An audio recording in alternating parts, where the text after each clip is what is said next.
14 वर्ष तक मैं आपकी नींद लेती रहूंगी ताकि आप 14 वर्ष तक बिना सोए अपना धर्म निभा सके।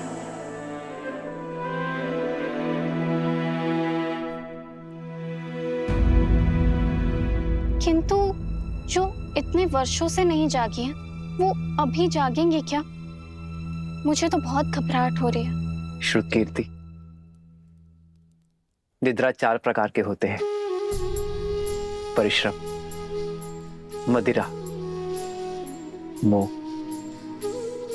और दुख। परिश्रम से आई निद्रा सूर्य के प्रकाश से खुलती है। मदिरा से ऐसी निद्रा आती है जो चेतना के जागने से खुलती है। मोह की निद्रा ज्ञान प्राप्ति से खुलती है। और दुख से आई निद्रा मृत्यु का कारण बनती है।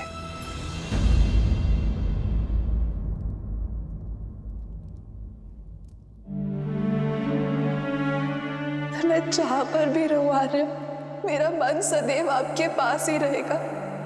मेरी केवल एक ही इच्छा है आर्य, कि मैं जब भी अपनी आंखें खोलूं केवल आपको देखूं।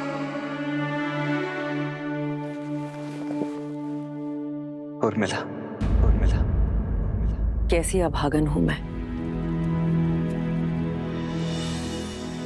मेरे लक्ष्मण और उर्मिला मेरे कर्मों का भुगतान कर रहे हैं। नहीं मां, उर्मिला की निद्रा कोई श्राप नहीं है। ये तो उसका तप है, प्रेम की शक्ति है। उर्मिला केवल अपनी निद्रा ही नहीं, लक्ष्मण की निद्रा भी ले रही है। ये तो निद्रा देवी का आशीर्वाद है लक्ष्मण और उर्मिला दोनों को।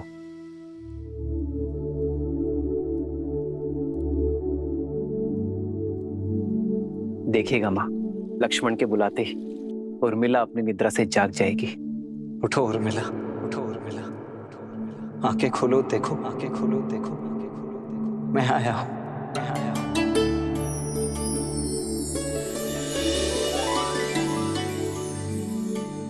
आर्य, आप, हे महादेव,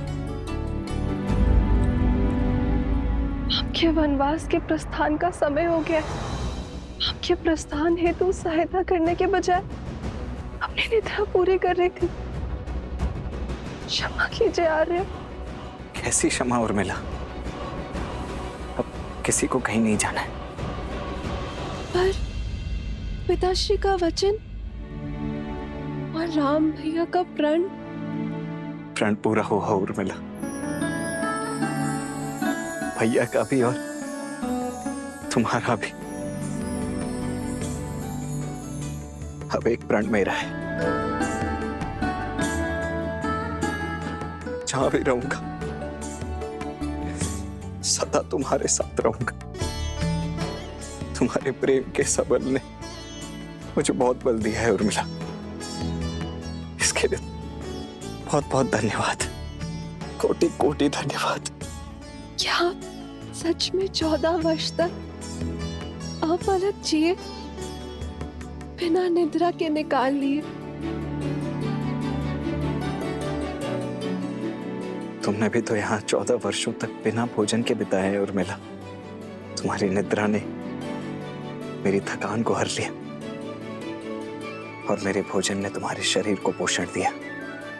दाम्पत्य जीवन का ये आदर्श, यही तो भैया ने हमारे माध्यम से संपूर्ण संसार को दिया है कि पति पत्नी दोनों एक दूसरे के पूरक होते हैं, जीवन के भी, प्राणों के भी और समर्पण के भी। और तुम्हारे समर्पण का तो कोई मूल्य ही नहीं है उर्मिला।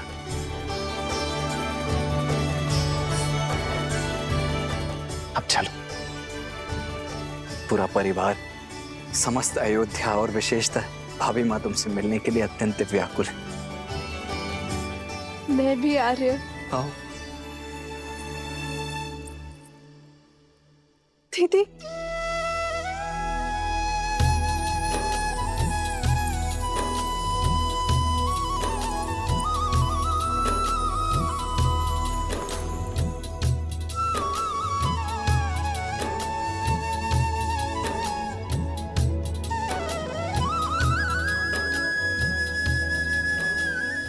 बचपन से लेकर आज तक मेरे हर निर्णय, हर कार्य में साथ दिया है तुमने। और आप मेरे और मेरे पति के लिए, इस रघुवंश के लिए लक्ष्मण भैया को हमारे साथ भेजा। एकांत का दंश भी झेल लिया तुमने।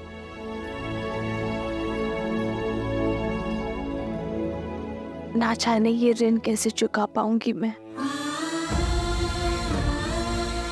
और अब तुम मुझसे छोटी नहीं रही उर्मिला, तुम इस संसार के सबसे बड़ी सतियों में से एक हो। मैं वो चंद्रमा हूं जो अपने दीदी के प्रकाश से तेज पाता है। मैं आपसे कभी बड़ी हो ही नहीं सकती दीदी। और रही बात बहनों के बीच, ऋण की बेड़ी नहीं, आलिंगन का बंधन होता है।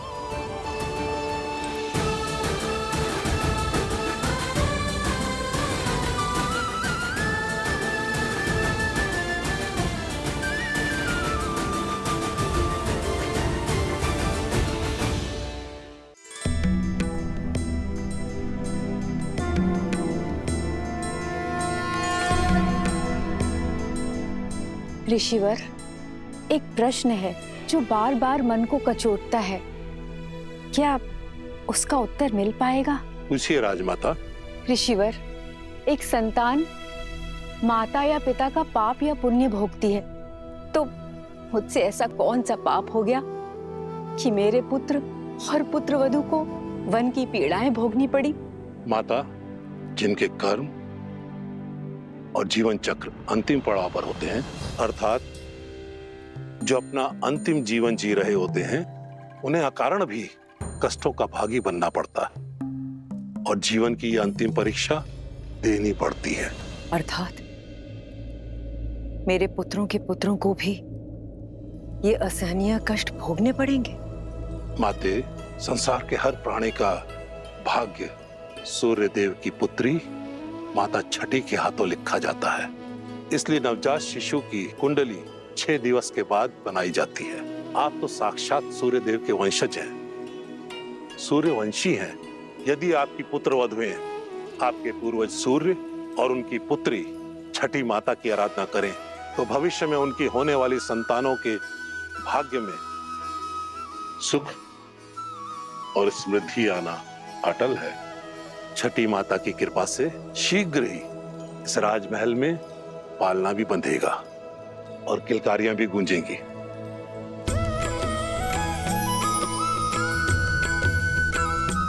महर्षिवर, हम सभी बहनें छठी माता की पूजा अवश्य करेंगे। ऋषिवर, इस मन में मैं संदेह लेके आई थी, उस मन में आस भरने के लिए बहुत बहुत धन्यवाद।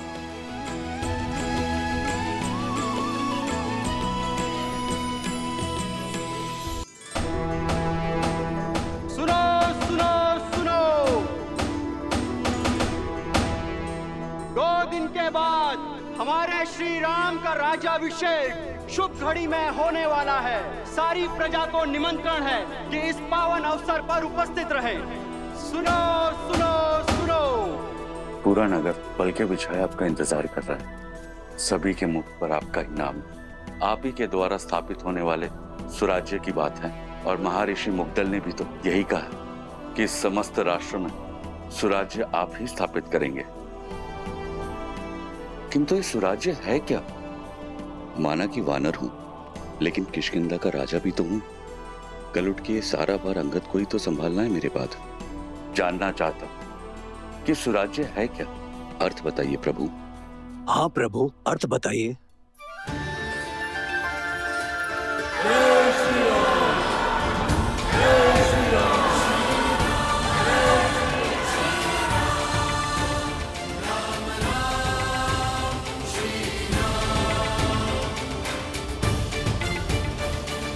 सुराज्य का अर्थ जानना था ना मित्र। सुख, समृद्धि, रक्षण और न्याय, ये सुराज्य के लिए आवश्यक है। सुराज्य का अर्थ आपके सामने है मित्र।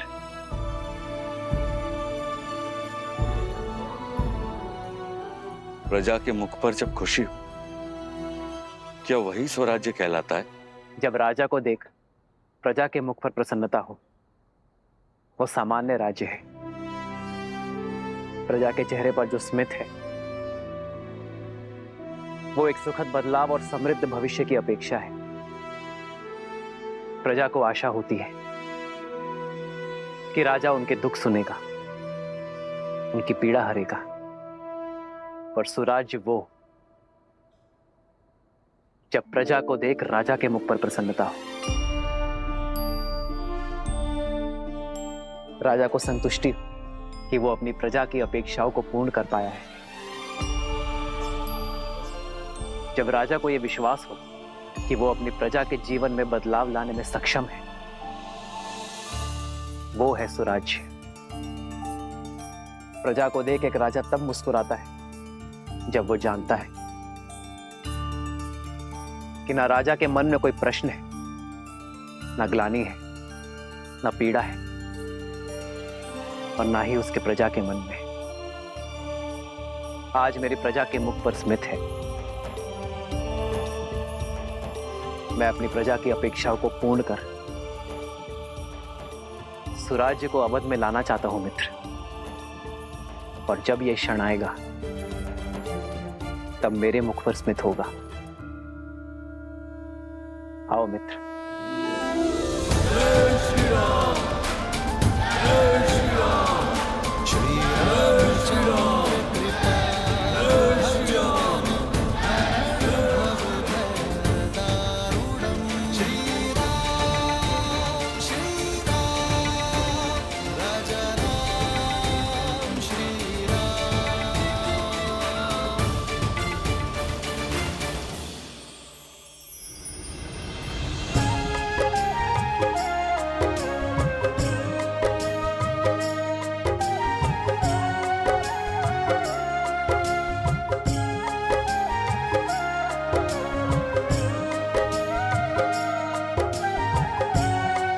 सीता दीदी, हमारे पग को कष्ट ना हो, इसलिए ये सारा प्रयास हनुमान जी हमारे लिए कर रहे हैं।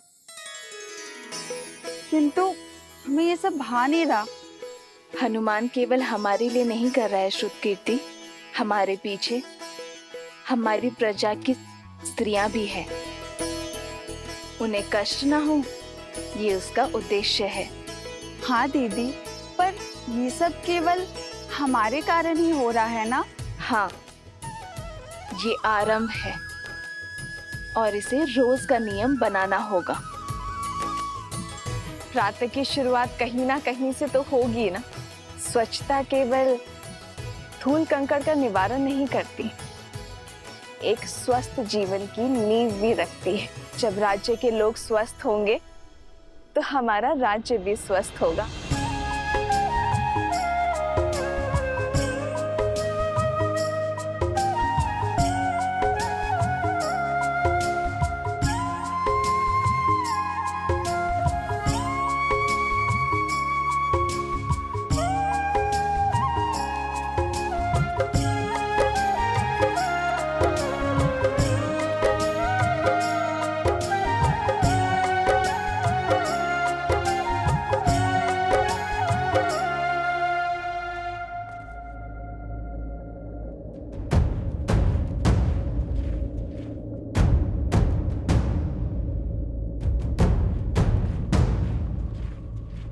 जिस दिन का स्वप्न मैं वर्षों से देख रहा था, वो दिन भव्य और गरिमापूर्ण होगा।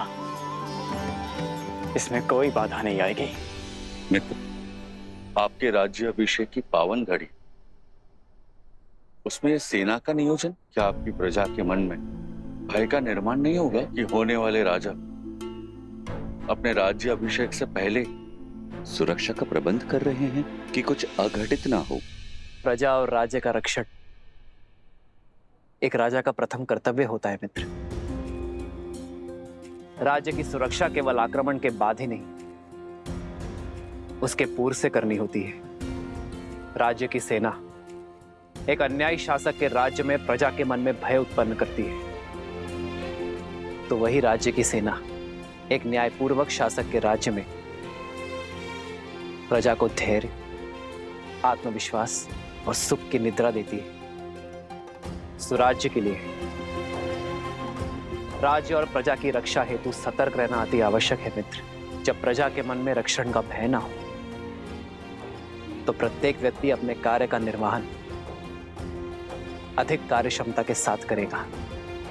इससे राज्य सुख और समृद्धि के मार्ग पर चलेगा मित्र।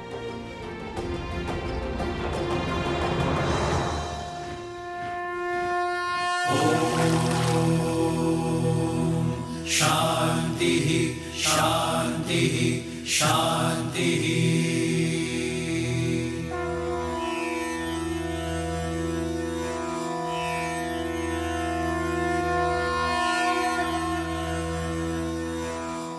हे सूर्यदेव, रघुवंश की कुल वधु की आराधना और आभार स्वीकार करें। हे छठी मैया, ये समस्त राज्य हमारी संतान है, इनका भविष्य सुखमय और समृद्ध बनाइए। अपने तेज से हम सबके जीवन में सुख और समृद्धि का प्रकाश फैलाइए।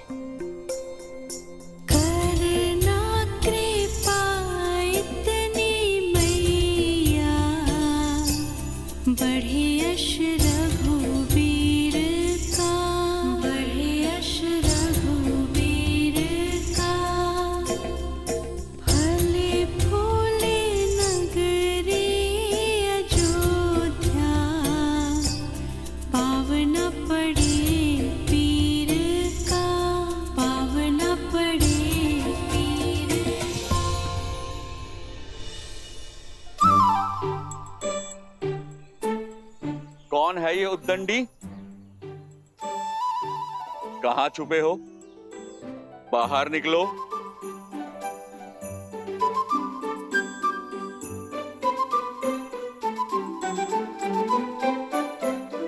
क्षमा कीजिए प्रभु।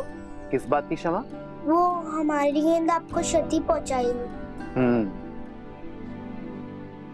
इसका दंड तो अवश्य मिलेगा, किंतु दंड से पहले एक बात जानना आवश्यक है कि किसी भी क्रीड़ा में ये विशेष ध्यान रखा जाए कि किसी को हानि ना हो, किसी को क्षति ना पहुंचे। जी प्रभु, हम दंड के लिए तैयार हैं। पहले वचन दो कि इस बात का ध्यान रखोगे। हम वचन देते हैं, अवश्य ध्यान रखेंगे। तो अब दंड के लिए सज्ज हो जाओ। अपना हाथ आगे करो।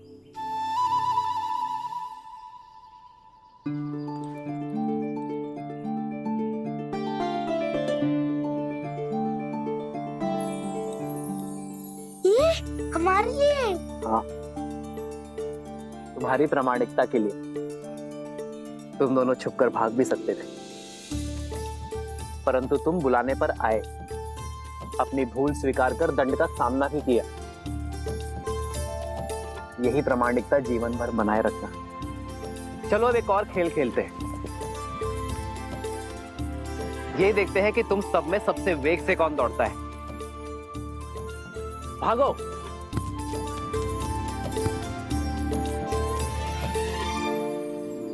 मित्र, राजा का धर्म तो सेवा है। आपने जो इनको ये धन दिया, ये ना लगे कि आप अपने धन का प्रदर्शन कर रहे हैं। जब राजा अपने स्वर्ण और रत्न का प्रदर्शन करता है, तब प्रजा का राज्य के प्रति शक्ति और सामर्थ्य बढ़ता है मित्र। एक राजा के लिए रत्न प्रदर्शन जितना आवश्यक है, उतना ही घातक धन का मोह है। जब राजा अपनी संपत्ति को लेकर निर्मोही होगा, तभी वो राज्य को सुराज्य की ओर ले जा पाएगा।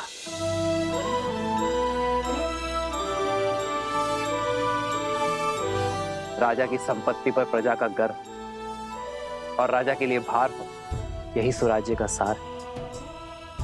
जब राजा अपनी संपत्ति पर गर्व ना करे और उसे अपने कार्यों में प्रयोग करे, तभी राज्य सही अर्थ में सुराज्य होता है। अति सुंदर। आपके विचारों ने हमारे विवेक को झंझोड़ दिया है। आपके ही मार्गदर्शन से अब से किष्किंधा में भी सुराज्य होगा, राम राज्य का परचम लहराएगा। जय श्री राम।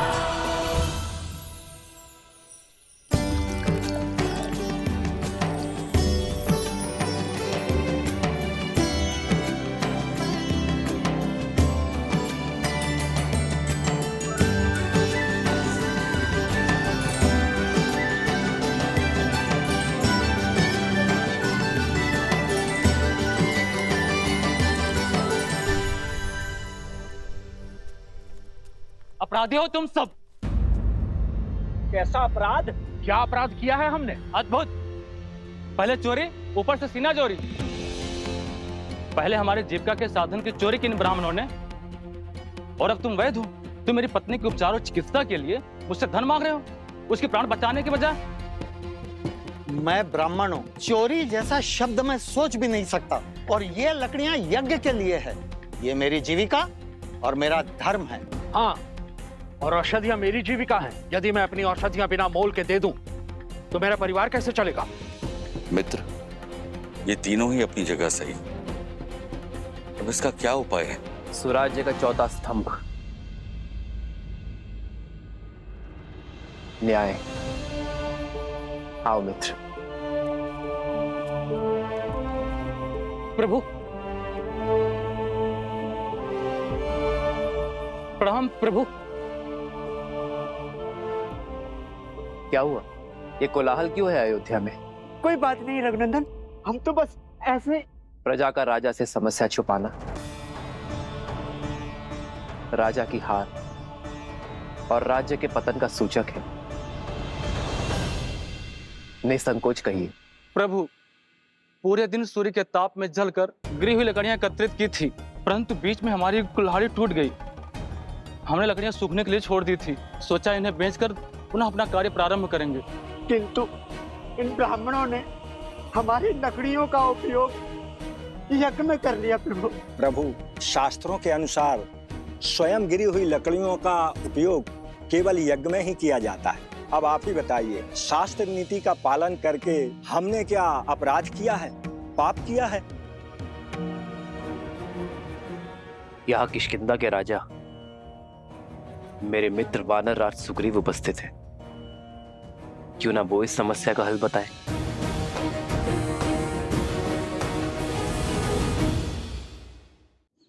वही सत्य, इन ब्राह्मणों का कोई दोष नहीं। ना आप असत्य कह रहे हैं, ना आपने कोई अपराध किया है, ना हमारे वैद्यराज का कहना गलत है। प्रभु, अगर कोई गलत नहीं है तो ये कलेश क्यों? इसका समाधान क्या है प्रभु? शास्त्रों के अनुसार यज्ञ में स्वयं गिरी लकड़ियों का ही उपयोग करने का निर्देश है, इसलिए ब्राह्मण निर्दोष है। किंतु ब्राह्मणों के लिए न्याय वनवासियों के अन्याय का कारण बना, और वनवासियों का अन्याय वैद्यराज के अन्याय का कारण। वनवासियों की आजीविका का साधन उनसे छिन गया, उनका जीवन चक्र हिल गया। ऐसे में उन्हें पुनः सशक्त करने का दायित्व किसका है? भूल समझ में आ गई प्रभु, यह समाज का कार्य है। यज्ञ के उपयोग में मिलने वाली सुविधा का मूल्य देना हमारा धर्म है, और इसीलिए वनवासियों को नई कुल्हाड़ियां हम देंगे। अपना कर्तव्य हम निभाएंगे। प्रभु, हमारे न्याय का आधार धर्म हो चला था, इसीलिए हम भटक गए थे, जबकि हमारे धर्म का आधार न्याय होना चाहिए। मित्र, आज ये घटना आपके समक्ष हुई, इसीलिए ये न्याय हुआ, परंतु तुम्हारी अनुपस्थिति में ये हुआ तो क्या करोगे? जिन्हें आवश्यकता है पहले उनकी सहायता करेंगे मित्र। आप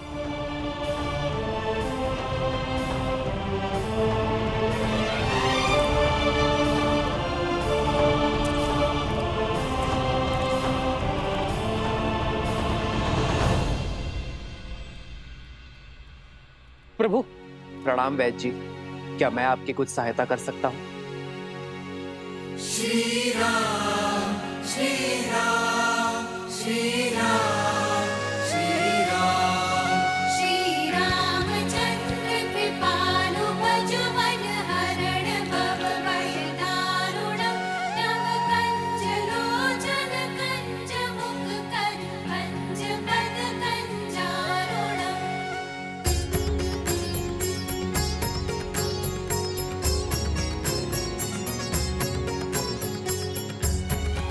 मृत्यु अवश्य ही परमात्मा के हाथ में है, किंतु जब किसी की मृत्यु को